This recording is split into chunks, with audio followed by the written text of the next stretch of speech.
हाँ, एक परिचय जरा देना चाहेंगे शिवनाथ जी। जी। आप अपना परिचय एक परिचय हम देना चाहेंगे। जी। मेरा नाम हो गया उमेश प्रसाद यादव। जी। एक ग्राम हो गया रसलपुर मलमल्ला। जी। प्रखंड हो गया रूनी सैदपुर, जिला सीतामढ़ी। जी। ये बिहार है। और हमारे बगल में बैठे हुए हैं डॉक्टर कुलदीप बाबू, जो पटना पीएमसीएच से है और एमबीबीएस है और राष्ट्रभक्ति समाज सेवा इनकी हर हर रग रग में भरा हुआ है। और बगल में फिर बैठे हुए हैं आयुष जी, जो बीटेक इंजीनियर है और इनका जो मनोवृत्ति है समाज सेवा के लिए, राष्ट्रभक्ति के लिए समर्पित है। और ये बैठे हुए हैं धर्मनाथ भाई। ये धर्मनाथ भाई का मधुबनी में इनके कृषि सलाहकार के रूप में है। पिताजी इनके प्रमुख है मधुबनी गदनिया प्रखंड के, और इनका कृषि में बहुत बड़ा योगदान है। और गुरुकुल शिक्षा पद्धति को इन्होंने नींव डाल करके वहाँ कुछ ऐसे बच्चे हैं जिनको सेवाई कर रहे हैं। और अभी अभी डॉक्टर साहब का कहना होगा कुछ वीडियो बनाया जाए और कुछ चर्चा ऑर्गेनिक पर हो जी, ताकि जो समाज का दशा और दिशा दोनों को देखते हुए आज के डेट में जरूरी किस चीज क्या है, उस चीज पर चर्चा की जा रही है। डॉक्टर साहब आपसे हम जानना चाहेंगे, आप बताएं कि क्या पूछना चाहते हैं।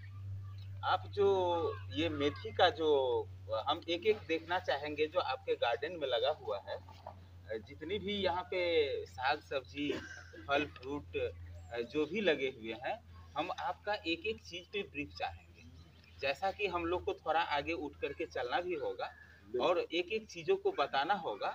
जो जैसे मेथी हो गया, फिर जैसे चुकंदर हो गया, फिर ये धनिया हो गया, फिर ये कौन सी है, ये आपका गाजर है। गाजर हो गया, फिर मटर हो गया, फिर टमाटर हो गया, फिर आपको बैगन हो गया।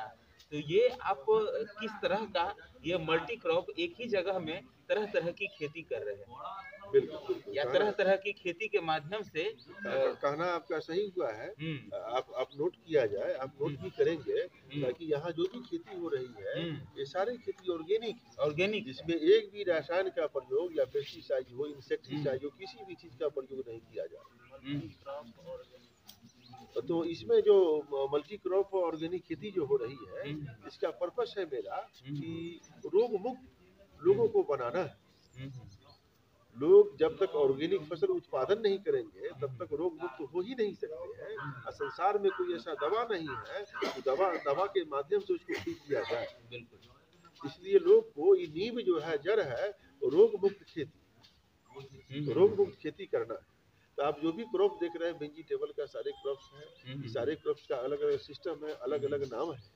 अब इसमें है कि आप ऑर्गेनिक खेती करने के लिए सबसे पहले तो मैंने मल्चिंग किया, मल्चिंग करके उस पर रुपाई की, जो भी मतलब बायो का जो पेस्टिसाइड की जगह पर बायो का पेस्टिसाइड है, बायो का इंसेक्टिसाइड है, वो सब तैयार करके तब उसको दिया गया है, ऊपर से उसमें ड्रिंचिंग किया गया है होगा। और रासायनिक कृषि को छोड़ करके जैविक कृषि पे नहीं आएंगे तब तक ये डॉक्टरी ट्रीटमेंट से और डॉक्टरी इलाज से लोग का संभव नहीं है जो स्वस्थ रह पाएगा।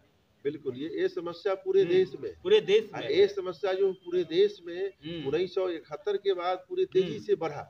और आपको ये जानकारी है कि अब पंजाब की जो हाल हो गया है आज के डेट में, पंजाब का पूरे देश के अंदर में पंजाब एक स्टेट है जो उन्नत स्टेट के रूप में, विकसित स्टेट के रूप में उसको जाना जाता है। और आज पंजाब में लोग 70% कैंसर से पीड़ित है, ये पंजाब का आंकड़ा। बिल्कुल।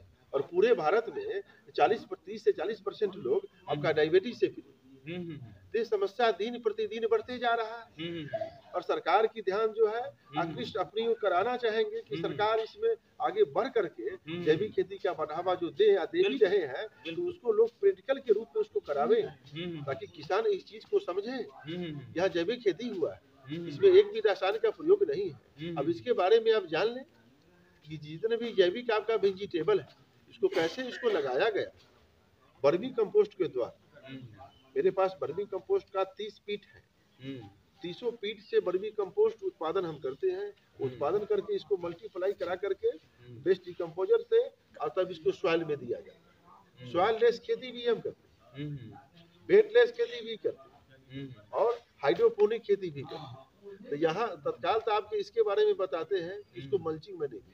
आप देखे हैं कि इस मौसम में टमाटर आगे देख रहे हैं, टमाटर का प्लांट ग्रोथ नहीं कर सकता। इसका पीछे रीजन है कि टमाटर के प्लांट को ग्रोथ कराने के लिए आपका 20 डिग्री से ऊपर टेम्परेचर चाहिए, नीचा नहीं चाहिए। अब 20 डिग्री से ऊपर टेम्परेचर इस मौसम में बन नहीं पाएगा। रात का टेम्परेचर आपका 15 माइनस में हो जाता है, 15 नीचे हो जाता है। वैसे परिस्थिति में प्लांट का गर्मी पैदा कहाँ से कर सकते हैं? इसलिए प्लांट का मल्चिंग किया जाता है और मल्चिंग करने के बाद में प्लांट का जो रूट है उसके रूट के पास में गर्मी उत्पन्न होगा और जब गर्मी उत्पन्न होगा तो प्लांट ग्रोथ करेगा। आप मल्चिंग के लिए है कि मल्चिंग में जो सिल्वर ब्लेक है और ग्रीन ब्लेक आता है, सिल्वर रेड भी आता है, कई प्रकार का मल्चिंग पाया जाता है। सभी मल्चिंग का अलग अलग कार्य। अभी जो आप देख रहे हैं जो सिल्वर ब्लेक, यदि किसान भाइयों को समझाया जाए जो ये मल्चिंग, यदि कुछ अंग्रेजी का वर्ड यदि यूज होगा तो शायद साधारण किसान भाई है वो यूट्यूब या जो भी मीडिया, इलेक्ट्रॉनिक मीडिया के माध्यम से उसको समझना मुश्किल होगा। तो ये हम लोग जैसे जैसे तोपने का बात करते थे, जैसे आलू को तोपना, आलू को मतलब ये खरपतवार से तोप देना, मतलब झपुआ आलू जिसको बोलते हैं नहीं, तो पहले उस तरीके से पुराने जमाने में, बेटा सुनो पानी लाना, झपुआ आलू किया जाता है। तो पहले के जमाना में किसान आलू रोपने के बाद में पुआर से यानी फसल जो अवशेष है उसे झाँप दिया करते। इसमें का आलू काफी ग्रोथ करता था, आलू का प्लांट, आलू का साइज बहुत बड़ा बड़ा हुआ करता, खाद नहीं देते थे, कुछ सिंचाई नहीं करते थे और मल्च करके यानी उसको पुआर से झाँप करके और उन्नत आलू की पैदावार उत्पादन करते। सही बात। कैसे होता था कि जब मल्च कर देते हैं, पुआर से वेस्ट से उसको झाँप देते हैं तो जमनेट करने वाला जो भी खरपतवार है वो जमनेट नहीं कर पाता। सही बात।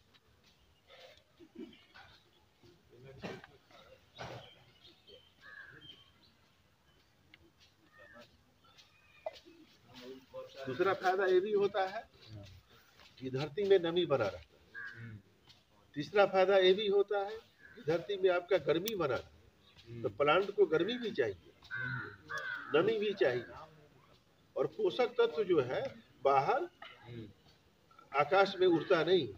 पोषक तत्व को जो मल्चिंग है उसको नीचे एक्सर्व करके रखता है। उसमें सबसे बड़ी चीज की वेस्ट डिकम्पोजर दे देते हैं तो और प्लांट को जो है जल के पास बैठ करके वायुमंडल से पोषक तत्व को, जैसे नाइट्रोजन हो गया, फॉस्फेट हो गया, वायुमंडल से नाइट्रोजन को लेकर के सारे पोषक तत्वों को लेकर के उसके जल के पास में दिया। इसलिए मल्चिंग जिसको झाँपने के लिए चाहे मल्च या प्लास्टिक का कीजिए या फसल अवशेष से, वो अवशेष से ही करना। क्योंकि आप तो समझ रहे हैं, इससे पहले का वीडियो में कहा गया है कि अचल 2 प्रकार की चीज, चल जीव है उसका भोजन, अचल जीव लेते हैं और उसका वेस्ट इसका भोजन, इसका वेस्ट इसका भोजन है और उसका वेस्ट इसका भोजन। इसलिए प्राणी को तो समझना पड़ेगा, मानव को समझना पड़ेगा कि ऑर्गेनिक खेती के लिए मटेरियल कहाँ बाहर से कहीं से लाना नहीं, जो बेस्ट है उसी को कंपोज करके और ऑर्गेनिक के रूप में उसको दिया जाए। इसलिए अभी जो आप देख रहे हैं जितने भी क्रॉप है या फूल गोभी का हो, सामने में देख रहे हैं कि आप गाजर का प्लांट है, मूली का प्लांट है, अब मेथी का प्लांट है, चुकंदर लगा हुआ है, इसमें धनिया है, हरा पत्ता आपका पालक है, आप छीमी देख रहे हैं, एक छीमी का देख रहे हैं, एक बीन्स का भी देख रहे हैं, आपका उस साइड में देखिएगा तो आपका टमाटर का प्लांट लगा हुआ है, बैगन का प्लांट लगा हुआ है, और जितना भी साइड में आप देख रहे हैं सारे मेडिसिन प्लांट लगा हुआ है। मेडिसिनल आपका ये देख रहे हैं चंदन का प्लांट लगा हुआ है, आप वो देख रहे हैं कि DNR अमरूद की प्रजाति लगा हुआ है, आप देख दालचीनी का प्लांट लगा हुआ है, वो प्लांट आपका कपूर का लगा हुआ है। यानी भिन्न भिन्न प्रकार का सभी चीजों का मेडिसिनल प्लांट का खेती यहाँ पर की जाती है। अश्वगंधा की खेती की जाती है, आपका सतावर की खेती की जाती है, सारे प्लांट जो है यहाँ पर लगा करके उत्पादन के रूप में और इसको मेडिसिन के रूप में दिया जाता है। ये आजकल जैसे पहले टमाटर हुआ करते थे आजकल उसी का हाइब्रिड रूप आ गया। क्या ये हमारे स्वास्थ्य के लिए कितने हानिकारक है? या चाहे बैगन है तो पहले भाटा होता था, आज के रूप दिन में मतलब वो बैगन हो गया, मतलब इसका बृहत रूप हो गया, मतलब इसको हाइब्रिड हाइब्रिड किया गया, जीन को क्रॉस कराया गया है। तो जीन को क्रॉस कराने में आपका प्लांट खूबसूरत तो हो ही जाता है, प्लांट का जो फ्रूट है वो भी खूबसूरत हो जाता है, लेकिन हमारे कमजोर पड़ जाता है, उसका जो जीन है उसमें जो विटामिन है वो कमजोर पड़ जाता है। अब मानव जब खाते हैं तो एक स्वादहीन होता है और दूसरा की आपका बेनिफिट उससे नहीं होता है। इसलिए स्वदेशी जो है, स्वदेशी संवर्धन की बात हो रही है, इसलिए हो रही है। स्वदेशी संवर्धन में यही चीज है कि स्वदेशी जो भी चीजें हैं उसकी संवर्धन की जाए और उस चीज को लागू की जाए। जैसे गौशाला का स्वदेशी संवर्धन है, तो गौशाला पर चलेंगे तो चर्चा की जाएगी तो स्वदेशी संवर्धन पर किस लिए कार्य किया गया। ये तो वेजिटेबल का क्रॉस हो गया, एक एक चीज को देखा भी जाए। आप घुमाएंगे वहीं से फ्लेक्स कीजिए, दिखा दे, वहाँ से शुरू कर, आप यहीं से लाइए, हाँ वहाँ से लास्ट में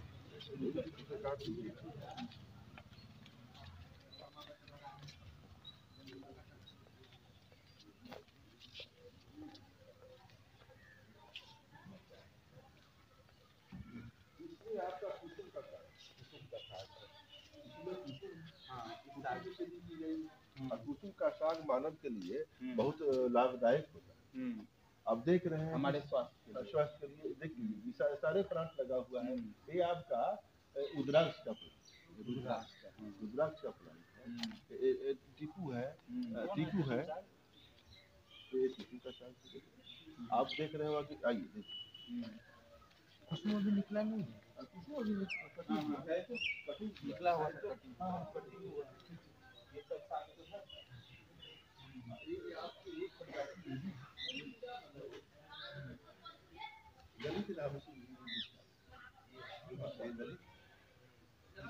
अंदर का जो फल होता है तो आपको गुलाबी कलर, और बैगन जो देख रहे हैं ये ऑर्गेनिक आपका बैगन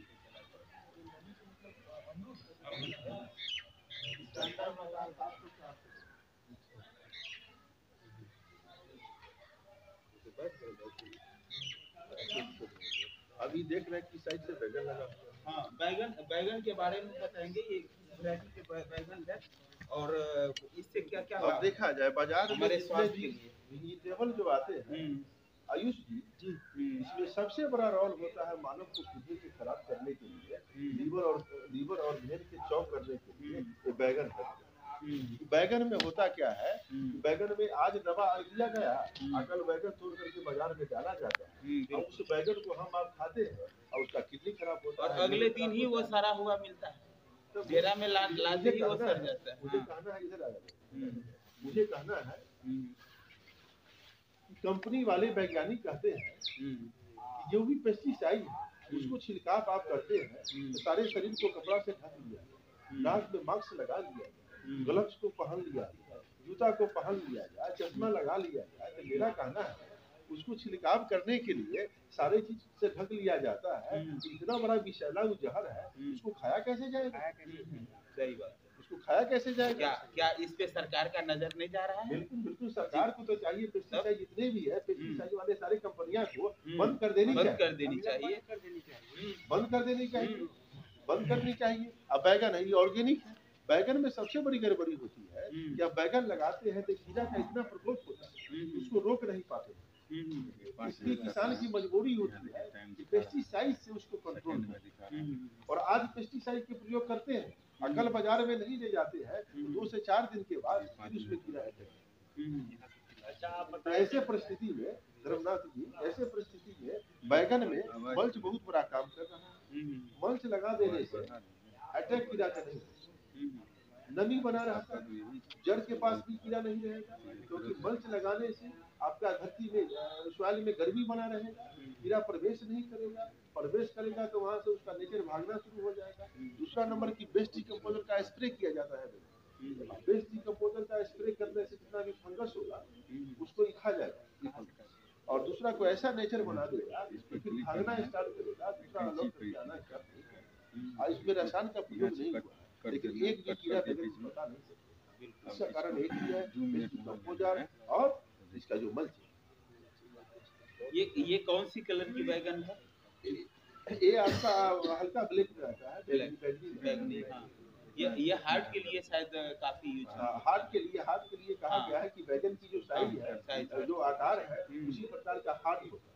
हमारे आयुर्वेद में कहा गया है कि हार्ट जो उसी आकार का हटाना है, इसलिए बैगन खाने से, बैगन कौन बैगन, ये आपका जहर रहित बैगन खाने से, ये नहीं कि जहर वाले बैगन।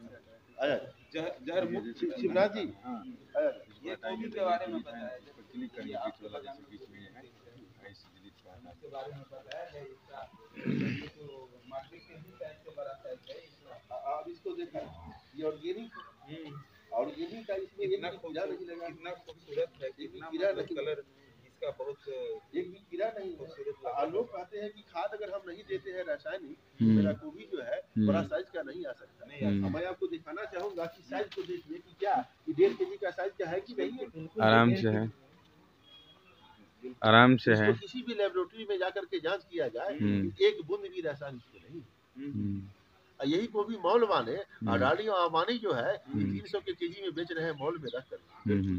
बताइए, किसान को तो मैं ऐसे ट्रेनिंग दे रहा हूँ कि अपने दरवाजे पर प्लांट को ग्रोथ करे और अपना किचन में इसको लेकर के जाए, इसको खाए, स्वस्थ रहे। अडानी से लेने की आवश्यकता क्या है? 300 के केजी में हम लेने जाएंगे जी। रह गया बात टमाटर की। अब टमाटर देख लीजिए, लोग कहते हैं कि टमाटर होता ही नहीं सीजन में, अब वाकई नहीं होता। ऐसा बात नहीं है। टमाटर उत्तरी भारत में, ये पूरा यूपी हो या बिहार हो, इस मौसम में लगाना चाहेंगे तो टमाटर आपका नहीं होगा। जिसके पीछे एक ही रीजन है, ये ठंडा। ठंडा जो है 20 डिग्री से नीचे चला जाता है और रात में टेम्परेचर 3 और 4 चला जाता है। हिमालय की तराई का क्षेत्र है, 3 और 4 डिग्री टेम्परेचर हो जाएगा रात में, तो प्लांट आपका ग्रोथ करेगा नहीं करेगा, फंगस अटैक करेगा और कोकरी रोग पकड़ लेगा और प्लांट आपका डैमेज हो जाएगा। जड़ के पास आपका ठंडा रहेगा, प्लांट डैमेज हो जाएगा। लेकिन मेरा प्लांट आप देख रहे हैं, इसमें ये ऑर्गेनिक है, रसायन का प्रयोग नहीं है, फिर भी प्लांट आपका ग्रोथ में, पूरा ग्रोथ में है और पूरा प्रोटीन में। इसके पीछे एक ही कारण है कि मल्चिंग। मल्चिंग का प्रयोग करने से प्रथम लाभ होता है कि प्लांट के जड़ के पास में गर्मी बना रहता है, और जब जिसके पास में गर्मी बना रहेगा वो तो ग्रोथ करेगा ही। मानव के पास में अगर पैर में ठंडा लगता है तो किसी आग के पास नहीं जाते। रवि जी, ये किस वैरायटी का टमाटर है? ये आपका इसको कौन सी वैरायटी नाम दिया? नामधारी सीड है, नामधारी का टमाटर है। इसका देख लीजिए कि फ्रूटिंग इसमें आ गया। हां, फ्रूटिंग तो आ गया है, ये आगे भी है, पीछे भी है। आप देख रहे हैं, हां, हर जगह फ्रूटिंग आ गया। हां, इस मौसम में आपको फ्रूटिंग टमाटर में नहीं मिलेगा। दरवाजे को लगा लीजिए, वहां शेर मतलब सेब देखिए। पाला से बचने के लिए इसको हम प्रयोग किए हैं। कितना एचडी बनाना है, इसमें फास्फोरस की मात्रा यहाँ है 250। जो गाय के गोबर का कड़ा होता है उसमें भरपूर मात्रा में फास्फोरस है, और उस फास्फोरस को रात को प्रयोग करने से 111 MB में आता है। मंच जो है गर्मी बनाए रखेगा जमीन के पास, खरपतवार जमनेट होने नहीं देगा, नमी को बनाए रखेगा। कितना लाभ इससे। आप अगर मंच प्लास्टिक का मंच नहीं करना चाहते हैं, फसल अवशेष जो भी है, जैसे धान की पलारी हो गया या भूसा हो गया, फसल का पत्ता हो गया, सबको एक उसको क्या कहते हैं, भरपूर करके उसके पास में मल्च कर दीजिए। क्या डस्ट बना ये जो काट करके जो आप प्लांट लगाए हैं, मल्चिंग किए हैं, तो इसमें क्या अलग से वाटर भी देना हुआ या बिल्कुल विदाउट वाटर का ये आगे? अब देखिए, अब वाटर की बात हो गई, बहुत बड़ी प्रश्न पूछ दी हमसे आप। इसका जवाब देना तो बहुत काफी जरूरी है। वाटर मैनेजमेंट, हाँ, खेती में वाटर मैनेजमेंट जिसको हिंदी में कहा जाता है, कैसे किए इसको, जिसको हिंदी में कहा जाता है जल प्रबंधन। जल प्रबंधन के बिना कुछ भी संभव नहीं है। और हमारे बिहार के जो किसान है जल प्रबंधन सही नहीं कर पाते हैं। अब किसान क्या करते हैं, खेती में पानी कितना देना, अब पानी से फसल को दबा देते हैं, पैसा भी अधिक लग जाता है, मशीन भी अधिक चल जाती है, अब प्लांट वहाँ डैमेज हो जाता है। और जल प्रबंधन हम कैसे करते हैं, अब बेट बना हुआ है कि बेट देखिए लाइन से बेट है, तो एक दिन उस बेट में पानी देंगे, एक बेट को छोड़ करके, नाली को छोड़ करके दूसरे नाली में पानी, तीसरे नाली को छोड़ करके चौथी नाली में पानी। फिर 4 दिन के बाद हम क्या करेंगे, जिस नाली को छोड़े हुए हैं उस नाली में पानी फिर जो नाली छूटा हुआ है एक गिर जाएगी।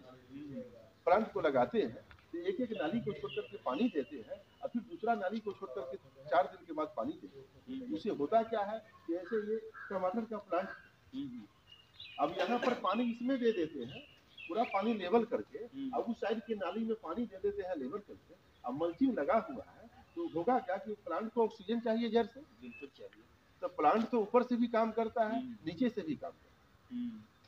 तो दोनों नाली में पानी जब डाल देंगे तो ऑक्सीजन प्लांट लेना जड़ से बंद कर देगा, तो जड़ से बंद करेगा, प्लांट का ग्रोथ रुक जाएगा। इसलिए आज यही किसान भाई समझ नहीं पा रहे हैं। आज इस नाली से पानी देना है तो पानी जो है मैनेजमेंट की कहानी यहीं से शुरू होता है कि पानी का स्रोत यहाँ से गया तो ऑक्सीजन उस साइड खाली है तो उस साइड से ऑक्सीजन आप दोनों साइड से डुबा देते हैं। क्या नाक का मुंह दोनों पानी में डुबा दिया जाए तो क्या ग्रोथ करेगा? नहीं करेगा, खराब हो जाएगा, मर जाएगा, बर्बाद हो जाएगा। ऐसे परिस्थिति में एक एक नाली को छोड़ करके पानी दिया जाए, ऑक्सीजन दूसरे साइड से। तीसरा काम है कि प्लांट का रूट जब डेवलप होता है, डेवलप नीचे की ओर हो रहा है तो प्लांट को आप देखिएगा, हाइड्रोपोनिक खेती में दिखाया गया है। वो हाइड्रोपोनिक खेती में देखता है कांच के बर्तन में लगाया जाता है प्लांट को, तो वो कांच तो पारदर्शी होता है, देख सकते हैं, लेकिन सॉइल में तो देख नहीं सकते हैं। तो रूट को निकालिएगा और पानी में धो करके देखिएगा तो हर दिन जो है नया सेल का निर्माण होता है शरीर के अंदर, और सेल टूटता है बनता है, टूटता है बनता है। क्योंकि आप MBBS आप जानते हुईएगा, आपकी पढ़ाई हुई है, बोटनी में पढ़ाई हुई है कि सेल टूटता है बनता है, टूटता है बनता है। पोखरी में कहते हैं कि लोग गोबर खाते हैं, मछली गोबर नहीं खाती। गोबर जब डाला जाता है तो प्लेंकटन की निर्माण होती है। अब प्लेंकटन आपका 8 घंटा के अंदर में खत्म हो जाता है। मछली खाई तो खाई और नहीं तो उसको खत्म हो जाता है। फिर प्लेंकटन निर्माण होना है, टूटना है, निर्माण होना है, टूटना। और वही क्रम आपका मानव में होता है, और वही क्रम आपका इस प्लांट में होता है। अब इसका जड़ है, इसके जड़ के पास रूट डेवलप होता है और रूट मरता है, और फिर नया रूट जन्मता है और फिर रूट मरता है। तो जो रूट मर जाता है तब तो वो आगे बढ़ता है, नहीं तो उसका डेवलपमेंट तो रुक जाएगा, होगा नहीं। एक इसके बारे में बोलना चाहेंगे, इम्पोर्टेंट प्रश्न है। रूट जब मरता है तो टिश्यू जो है उसका दूसरा जब जन्म लेता है, दूसरा रूट डेवलप करता है, तो मरा हुआ रूट बहुत दिनों तक बैठा रहता है। तो उसको रूट को खाने के लिए बेस्ट डिकम्पोजर का प्रयोग करते हैं। 100 ग्राम बेस्ट डिकम्पोजर का सोल्यूशन डालते हैं। उसका जो बैक्टीरिया है, जो मरा हुआ जो रूट, उसको भोजन बना के खाता है और उसको मल्टीप्लाई करके उसका जड़ में ही देते हैं, और ताजा जो रूट है वो डेवलप हो जाता है। ये बेस्ट उपाय है। क्या रसायन में ऐसा प्रयोग है? बिल्कुल नहीं। उस रूट को मल्टीप्लाई किया जाए, ऐसा नहीं है। उसको अलग से फर्टिलाइजर दिया जाता है। इसलिए जल प्रबंधन सबसे पहले जरूरी है, उसका मैनेजमेंट आपका जरूरी है। और जो मल्चिंग है, जो प्लांट का रूट कैसे डेवलप होगा, सीडिंग कैसे होगा, और सीडिंग होगा तो सीडिंग की क्या प्रक्रिया है, और मदर प्लांट पर कितने दिन डिपेंड रहता है, और सीडिंग होने के बाद में कितना दिन के बाद उसको ट्रांसफर की जाए। मेरे पास एक कैरेट, उस कैरेट में जो भी चीज होता है सीडिंग किया जाता है। कैरेट लाया जाए कैरेट। आप देखिए, आप इस पर चले,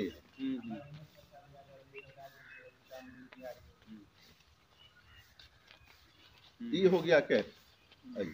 अभी कैरेट है, सभी कैरेट में छेद तो है, अभी मुना क्या छेद है सब में, सब कैरेट में नीचे से छेद।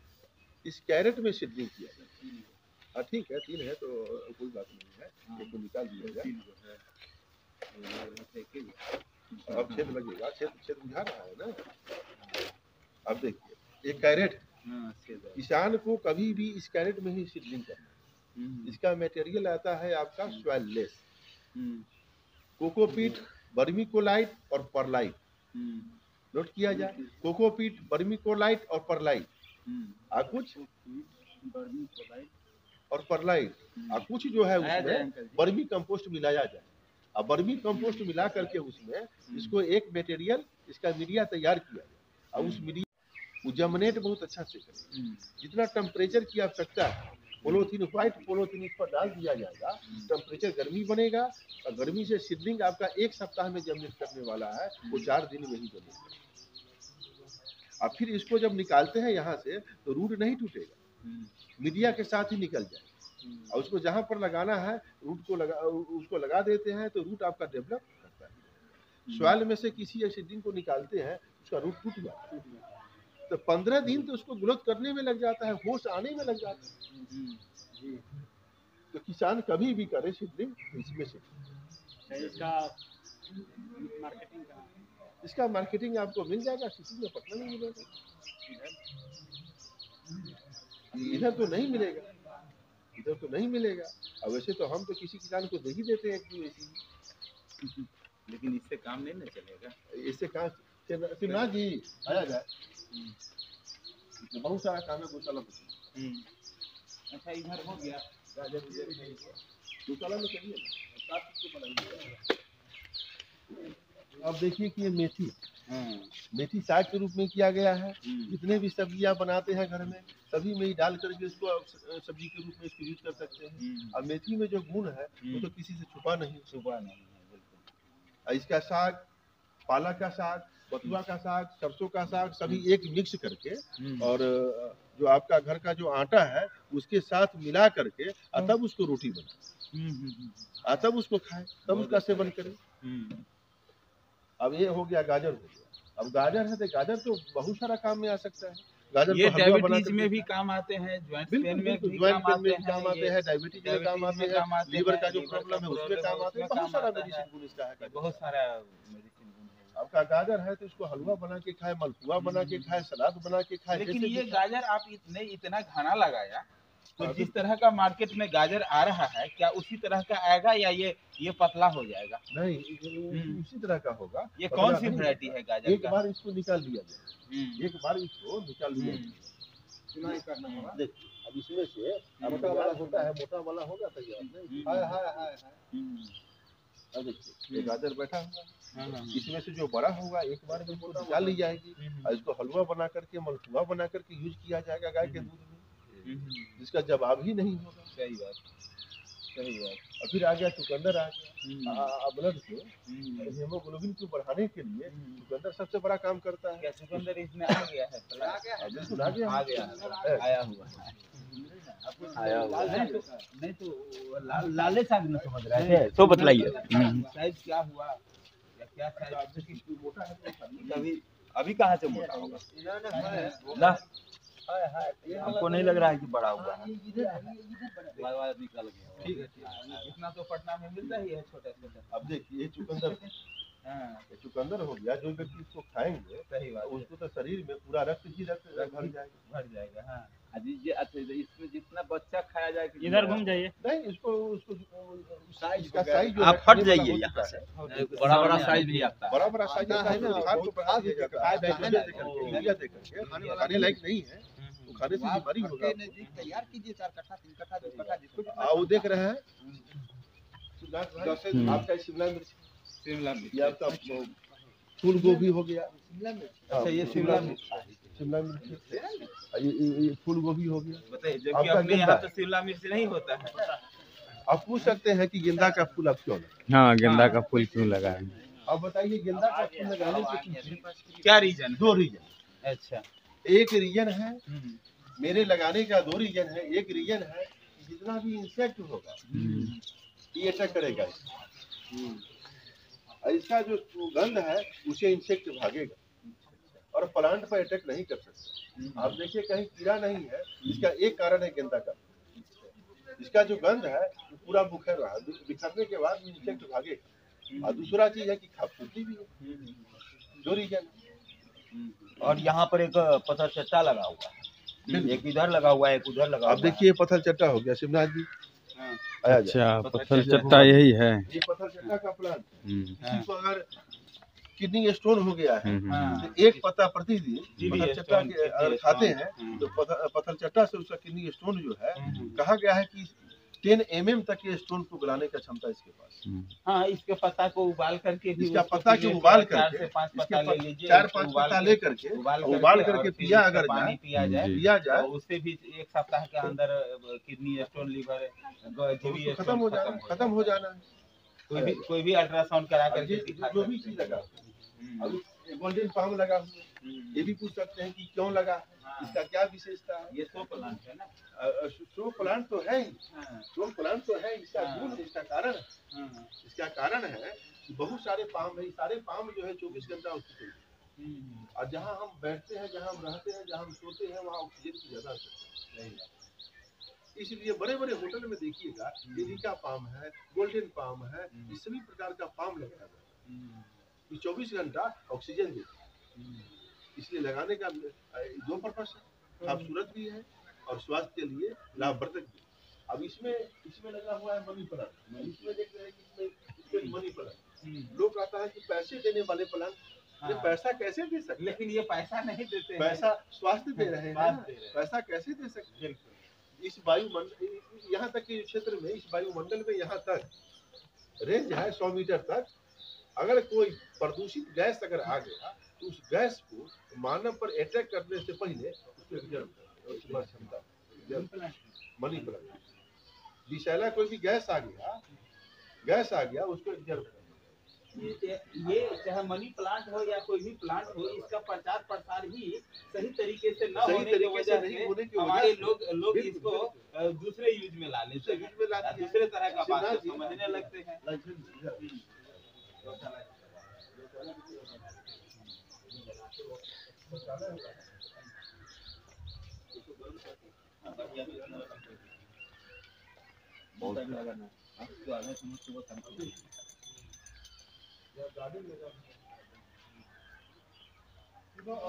लोगों गार्डन में अपना लोग रहे और पैदल पाँव जो है 12-12 घंटा लोग चप्पल खोल करते रहे, आँख का रोशनी खत्म होगा या नहीं,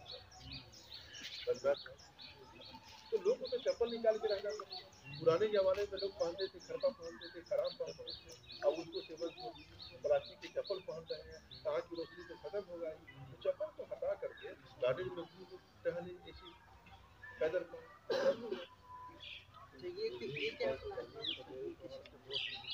वो भी शो प्लांट है, शो प्लांट में आया है। इसका भी काम है कि ऑक्सीजन जो है ये कंटिन्यू छोड़ता है,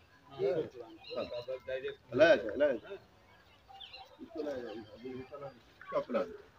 इसमें फ्रूटिंग आना शुरू हो गया है, ये सब फ्रूट, सारे फ्रूट, क्योंकि जम्मू और कश्मीर में सेब की जो प्लांट है, तो माइनस में टेम्परेचर होने की वजह से, बर्फ से ढकने की वजह से सारे प्लांट का जो पत्ते हैं पतझड़ हो, और प्लांट को बर्फ आ गया। लेकिन इस प्लांट में पतझड़ यहाँ नहीं हुआ, फ्रूटिंग दे रहे। 15 फरवरी से जम्मू कश्मीर जो फ्रूटिंग देना शुरू करेगा, और 15 दिन बिफोर यहाँ फ्रूटिंग। सर ये वीडियो बन रहा है, नेट पर रहते बता देते हैं। हरियाणा के एक यूनिवर्सिटी करनाल में है, कोई ICR का, वो इसको डेवलप किया। अच्छा, उसको डेवलप किया है। इसका नाम रखा गया है अन्ना नाम इसका रखा गया है। एक 19 है, एक अन्ना है, एक 19 है, 19 भी है, 19 प्लांट लगा हुआ है। पिछले साल इसको फ्रूट आया था, इस साल भी फ्रूट इस पर आया।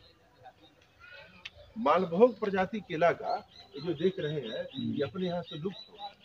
अच्छा, मालभोग इस प्रजाति को संवर्धन करके हम रखे हुए हैं। इसके पीछे एक ही कारण है, इसका टेस्ट अच्छा है और कई बीमारी में भी काम आता है। जबकि लोग अधिक मुनाफा के लिए, डॉक्टर साहब, अधिक मुनाफा के लिए मालभोग नहीं लगाते हैं और वर्क के लिए मालभोग नहीं लगाते हैं। जबकि बहुत सारे केला की जो प्रजाति है, 8 से 9 महीना में केला की प्रजाति तैयार हो जाती है, जो हाजीपुर रूट करती है।